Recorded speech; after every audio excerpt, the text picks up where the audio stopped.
Our core provinces worked on full capacity at mustering new units for our war effort. Not only did our economy explode, but we also acquired a new wonder of the world. With the northern bastion in our control again, the realm just felt that tiny bit safer. Our tireless diplomats began integrating allied territory into our influence. The Macedonians have chosen a side, so let's begin the most high risk and dangerous plan I have ever performed in total war.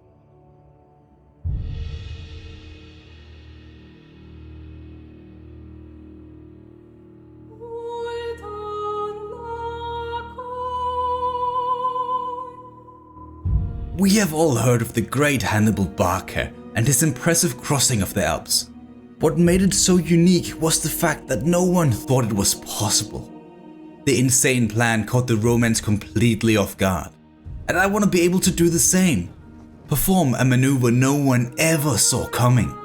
Something so insane not even you guys would be able to think of it. So, in order for me to test this insanity of mine, I ask you guys what would be our equivalent of crossing the Alps. Despite your many guesses, none of you actually matched my plan. Don't get me wrong, your ideas weren't stupid by any imagination. Going through Armenia or the steppes or sailing through the Black Sea are all viable options. But the thing is, these ideas are all technically possible in Rome too, without too many issues. Sure, it would take a while to march all the way through the steppes, but that's about it. No, my plan technically shouldn't be possible in the game.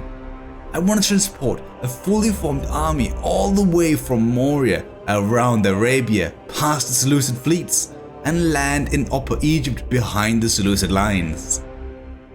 Okay, hear me out here for a second, okay?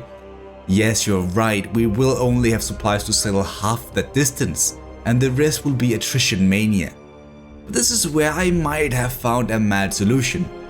As soon as our transport is about to run out of supplies, we will have a second fleet take over, escorting them for a bit while the previous fleet sails back to restock their provisions. We will then repeat this maneuver until we reach Ethiopia or something. This is supposed to happen while we have to avoid engaging the Seleucid fleet that we know is patrolling these waters. If it takes out any of our supply ships or the transports for that matter, the plan will be ruined. So many things can go wrong here, but surely you must give me this one. This plan, if executed successfully, will probably be the most legendary military feat in Divide Et Impera history. So let's begin. First, we needed to deal with this issue. Somehow a masked army slipped through our naval blockade of their lands and was marching for Ashvakas, our Mauryan usurper allies. I suspect they were doing this while we were bullied by the Seleucid navy, forcing us into the high seas. Luckily for us though, the army I had planned to lead the invasion of Egypt was already in the south, meaning we now had a chance to test this new tactical setup of ours. And there was certainly room for improvements.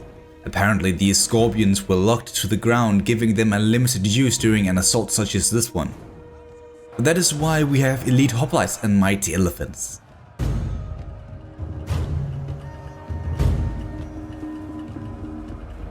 This minor Arabian nuisance was squashed in a heartbeat. This also granted our fleet some much needed refuge from the Seleucids. Did you expect the loss of an ally would turn out to be in our favor? I certainly didn't. While we prepared the ships at Hermosea, my eyes stayed on our other front lines. Occasionally the Roxolani sent down raiding parties, but our new and enhanced defenses kept the border safe. The Cyprus Mountains, on the other hand, looked more vulnerable than ever.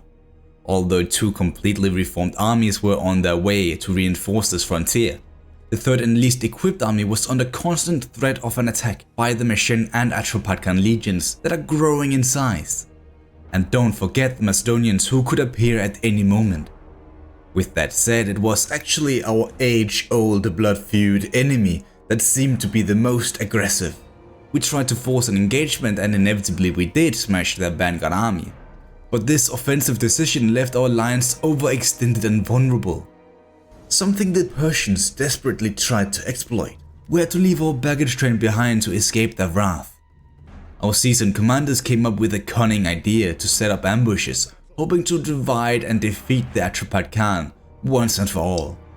Gladly before the Seleucid army gets too far into the mountains. At this time, I also sent out diplomats to the Medewi in order to eventually secure military access and safe passage through their land. Also, my personal immersion probably took a step too far, as I accidentally assassinated my own faction leader, making Demetrius the first new ruler of Bactria. The reason I'm calling this going a step too far is because this dead ruler of ours was a highly experienced commander participating in our ambush plans. So as the Atrapad Khan leadership realized this change, they sent forth a smaller vanguard to trigger our ambush to then strike with their entire army. We tried to flee back into the range of Epiphaneia, but this only left our armies divided. So now we found ourselves with a battle where we were outmanned 3-1. We only had two things going for us: these highly equipped warriors that we spent the previous period of peace to muster, and the most experienced commander in all of Bactria spearheading the defense. Our Mauryan archers dominated the ranged engagement, forcing the Persians to charge into melee. Straight into our pikemen. Our cavalry maneuvering was especially notable in this battle, as we performed countless hit-and-run attacks inspired by the nomads. Combine this with our elephants and you have a boss of death. Eventually, our mounted units cleared out the flanks, allowing us to perform countless rear charges. This led to a breakthrough on the right, making it possible to envelop their entire army. The fact that we won this day was a pure miracle. It saved our entire campaign from disaster yet again. This victory shifted the balance of power to our side, big time. We immediately rushed their retreating forces, hoping to end their existence once and for all. This was such an opportune moment. I even chose to delay our insane expedition. Besides, the second fleet wasn't ready and the Machine were threatening our border. To our luck, one of their armies marched north to defend Seleucia, leaving their own port settlement ripe for the taking. As they saw our approach, their cowardly commander fled towards the west, meaning we easily cruised into the town. With one foot in Mesopotamia, it was only fitting for us to occupy the province capital. We made our way forward towards the last Persian stronghold. This effort of ours in the west probably meant the army I initially intended to go on the expedition might be a bit too busy in this western war effort. Hence I decided to muster an entirely new army in Pora. They also had to deal with this random-ass slave revolt, so it was fitting enough. And nothing ever came of that revolt, by the way. Here's another moment of my immersion going a bit too far, as Demetrius I marched north to assist against Atrapad Khan. Our most seasoned and battle-scarred commander of ours wanted the glory of conquest all for himself, so he struck without all the Bactrian armies in position.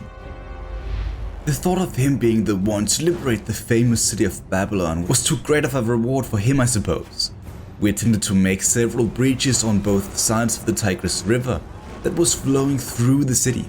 Heck, we even had a group of cavalry led by the great commander himself attempt to flank around and hit them from behind like we did against the Roxolani back in the day.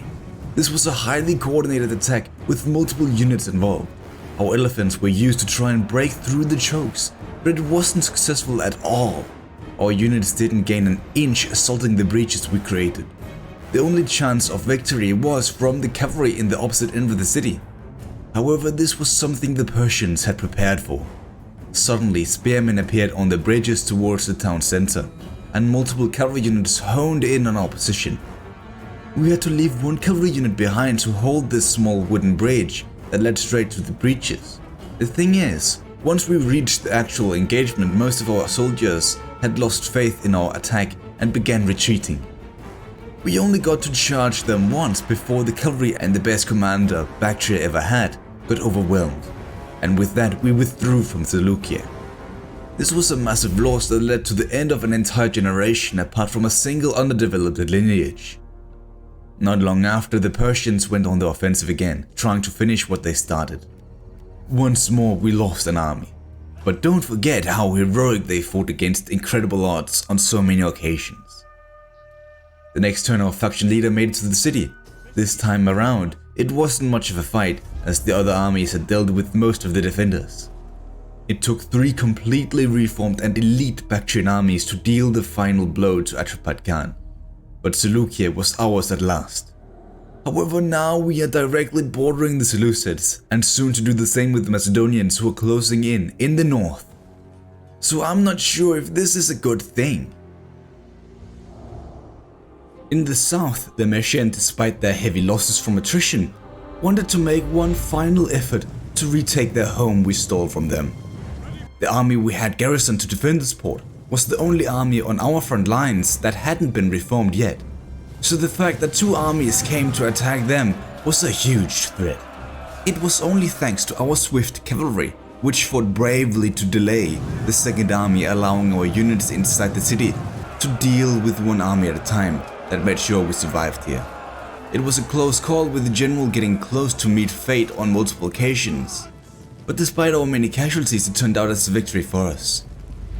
As we needed to replenish our army somehow, and didn't have time to return all the way back home to our core provinces, we turned to these Babylonian heavy spearmen.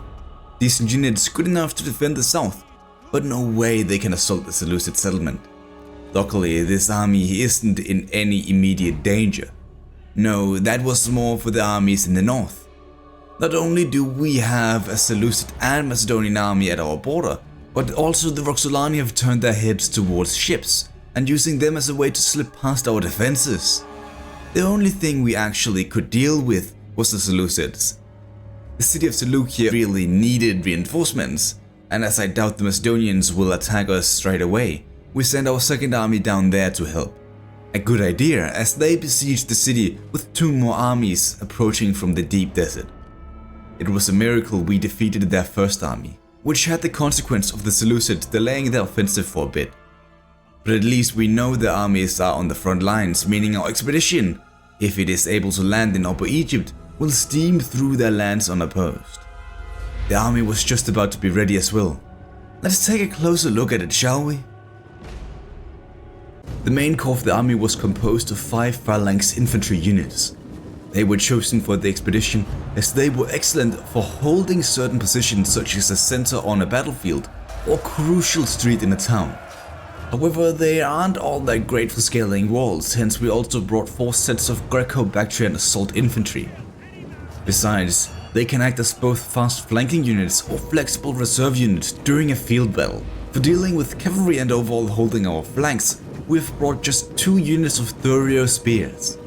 They have proven to be useful in the past, so they were a safe choice. In terms of the range department, we had no more than 2 units of Bactrian slingers and a squad of ballistae. Not much, but that is because I doubt we will need much more than that. The ballistae is obviously for dealing with walled settlements such as Alexandria or Jehuda. Besides, if it comes to a skirmish fight, we have 4 units of cavalry to hunt them down. Okay, they weren't really trained for such a task, they were more of a shock cavalry type, with 2 of their units even being equipped with heavy armor from Persia. Last but certainly not least, the prize of them all, our Indian elephants. If it comes down to a scrappy fight between pikemen, we can deploy these lads behind the enemy lines to crush their formation and fighting spirit. The commander of the army was the leader of the Macedonian nobility. Yeah, that's about it. No notable feats or anything. Just a high status which qualified him for the task. Okay, back to the actual action. Remember how I briefly mentioned the Roxolani taken to the seas? Yeah, they just liberated Nicaea, which is a settlement in the middle of our unprotected kingdom. I just took some time sending an army to that region that wasn't the northern defenders, but they quickly found themselves greatly outnumbered. This time we had Mother Nature as our defenses, with the trees shielding us from the nomadic arrows. Our main line still strong, with our reserves being deployed on our flanks. The cavalry charged ahead, even winning many of their engagements. However, it was at the decisive strike at our inexperienced commander that resulted in the fall of another Bactrian army. And can you believe the Macedonians were right on the doorstep too? They had to be stopped.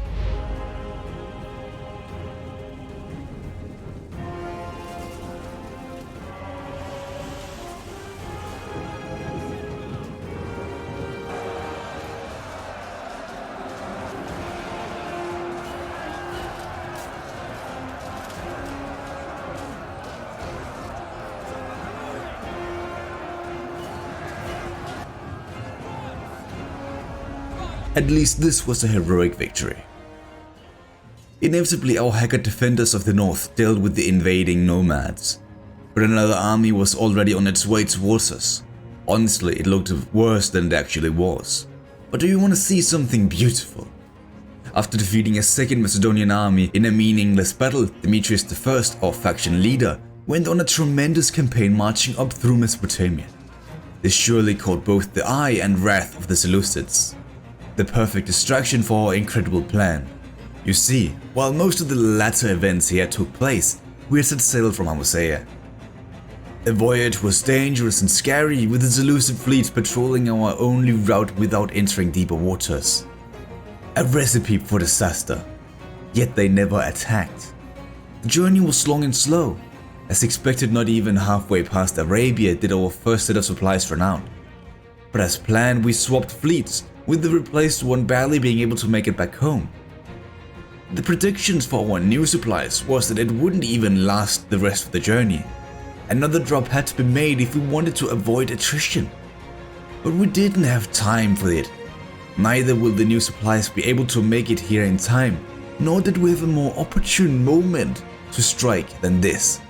Two massive Seleucid armies marched for Seleucia. Damn the fleet. Who cares if they take a bit of attrition? The army was all that mattered. And so it was. We had spent almost 20 turns conquering and pacifying the south, 10 more to muster a sizable fleet, an additional 10 turns dealing with the Arabian intervention, followed by another 5 turns of recovery. All of this led to almost 14 turns at sea, avoiding the Seleucid fleets. But now, 59 turns later, we had at last done what until now was thought to be impossible. We had arrived behind the Seleucid lines. Now Egypt was at our mercy.